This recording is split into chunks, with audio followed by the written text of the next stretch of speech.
আলহামদুলিল্লাহ। মধু আল্লাহ পাকের নেয়ামত, সমস্ত রোগের মহা ওষুধ। আল্লাহর হাবিব সাল্লাল্লাহু আলাইহি ওয়াসাল্লাম কালো জিরা মধুর কথা বলেছেন। তো সুতরাং আমাদের একজন আলেম ইমাম যিনি এই মধুর ব্যবসার সাথে জড়িত, এবং আমরা যতটুকু জানি আমাদের ভাই হাফেজ মৌলানা সাব্বির সাদী সাহেব উনি অত্যন্ত যত্ন সহকারে এই মধুর ব্যবসাটা করতেছেন, এবং আমাদেরও পরামর্শ যে সে যেন খাঁটি জিনিস হয়, ভালো জিনিস হয়, প্রসিদ্ধ জিনিস হয়, এখানে যেন কোনো ভেজাল না থাকে। তা উনি একজন আলেম হিসাবে, হাফেজ মৌলানা হিসাবে, ইমাম হিসাবে সেটার প্রতি যত্নবান থেকেই এই পবিত্র ব্যবসার সাথে তিনি জড়িত হয়েছেন।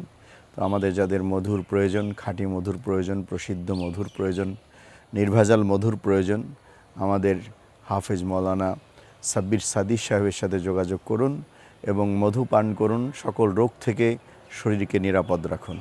আল্লাহ তাআলা আমাদেরকে সবাইকে সুস্বাস্থ্যতা দান করুন। আমিন।